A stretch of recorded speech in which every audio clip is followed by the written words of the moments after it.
Hi, this is Dave Hodges of the Common Sense Show, and you're listening to the Red List News, where we are freeing America, one enslaved mind at a time. Well, Michael Snyder has made some really interesting observations on his publication, The Economic Collapse, and then I'm going to add to what Michael said. But first of all, let's take a look at what Michael is saying today. Fascinating. The U.S. Census Bureau says that nearly 47 million Americans are living in poverty right now. And that's the Census Bureau, and they're biased towards putting out the best numbers possible. The reality is that number is a lot higher. We have 50 million Americans on food stamps. Do the math, folks. We have 100 million Americans, actually 101 million Americans, who are not working full time. That means they're working less than 30 hours a week or they are unemployed altogether. The second observation that Michael makes is that he says 1 in every 8 children are on food stamps. Actually, the real figure there is 1 in 5, and that number has doubled since 1996, as Michael points out. 40 million Americans use food banks each year, and the lines starting at some of the food banks are as early as 6:30 in the morning because people want to get something before the food supplies run out, which is a common problem. The number of homeless children in America have increased by 60%. According to Poverty USA, 1.6 million American children slept in a homeless shelter or some other form of emergency housing last year. Police in New York City have identified at least 80 separate homeless encampments in the city. And this is something that's really important that we're going to springboard off of in just a moment. Looking at some other things that Michael observed, when it comes to child poverty, the United States ranks 36th out of 41 wealthy nations. Their UNICEF figures confirm this, and that's out of the United Nations, folks. 37th out of 41. Now, when you look at this, you say, well, how could it be that high? Because we always hear that America is just the greatest place to live. We might want to rethink that observation. An astounding 48.8% of all 25-year-old Americans still live at home. And I wanted to mention this as well, too, to dovetail on Michael's statistic. 300,000 people with college degrees are working as waiters and waitresses. And there is nothing wrong with being a waiter or waitress, but that's not why these people went to college. According to a Pew survey, approximately 70% of all Americans believe that debt is a necessity in their lives. We've been conditioned to accept the debt by the Federal Reserve and the mainstream media that serves them. Well, what we see now is this mentality and this lie that we are the greatest nation on the planet, but we can't even take care of our own people. We have the richest corporations on the planet, but everybody else is fighting for the crumbs. No one can give a firm estimate anymore because wealth is obscured. Let me give you an example of what I'm talking about. If I own 30 corporations directly, that income goes directly on my W-2. However, if I own Company A, which owns Company B, which owns Company C, and we go down to Triple Z, you get the idea. I don't own anything but the one company, but I control that entire empire. And this is exactly what we're looking at here with subsidiary holdings and buyouts and so forth, is that we have 1% of the country, they say, that owns 50% of the wealth. But the reality is it's somewhere between 80 to 90% of the wealth that they control. And it's not so much in wealth what you directly own, because that'll put you in too high of a tax bracket. It's the wealth that you can control and manipulate to help your prime business interests. And this is why we have the richest corporations in the world.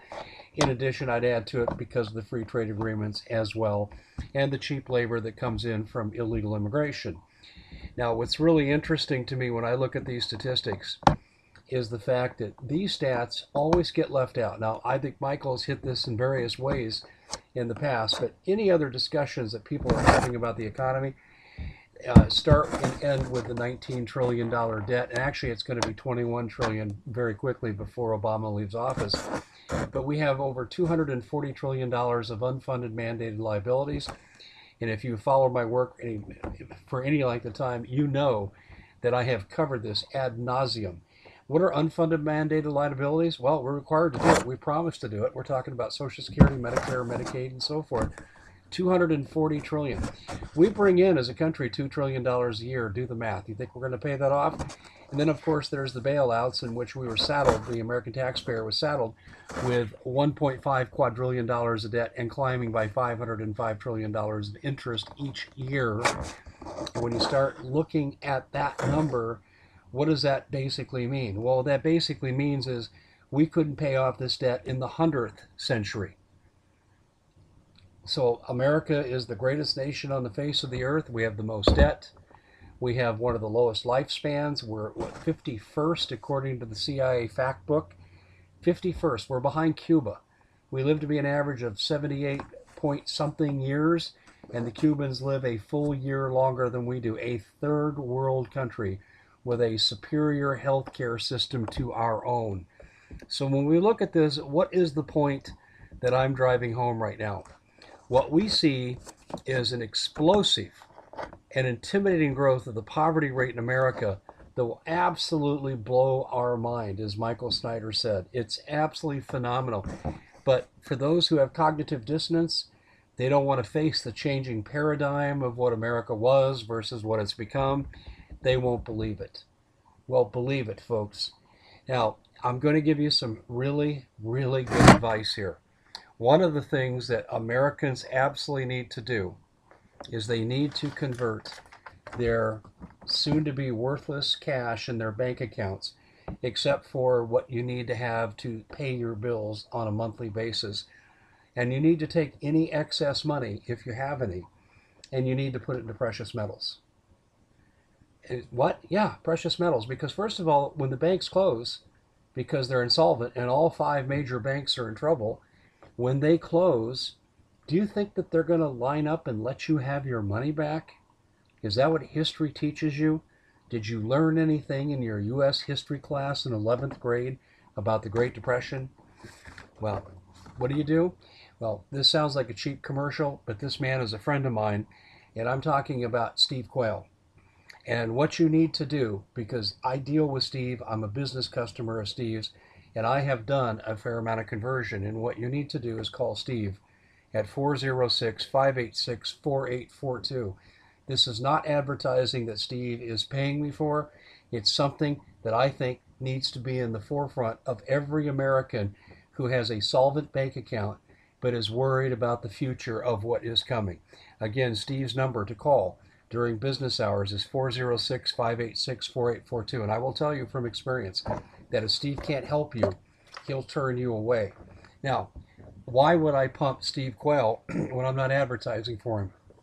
Because I don't want to see a bunch of broke Americans lined up outside the bank, trailing around for blocks, knowing they're never going to get their money. They have nowhere and no way to get their resource needs met. I don't need these people coming down my chimney and through my window.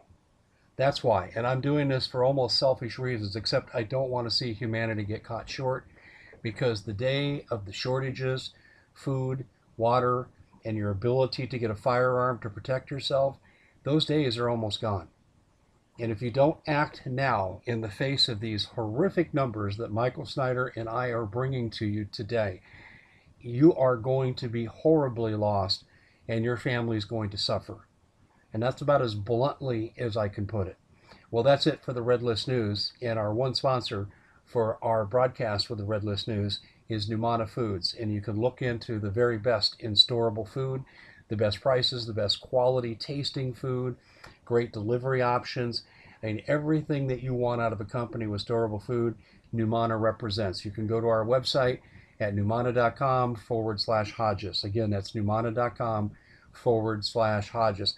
In addition, I would like to mention to all of you that we have a special broadcast on the Common Sense Show coming up this next Sunday evening at 8 p.m. Eastern, when we'll be featuring John B. Wells live 2 hours. 2 hours with John, and I'll tell you, there's not a more knowledgeable person in the independent media about what's going on than John B. Wells. He's right up there with the very best of them, has a terrific show, former host on Coast to Coast, was so popular they had to show him the door because he was upstaging you-know-who. Well, anyway, thanks again for joining us. Don't forget when you're on our YouTube page to like us and to subscribe, and we'll see you back here again real soon.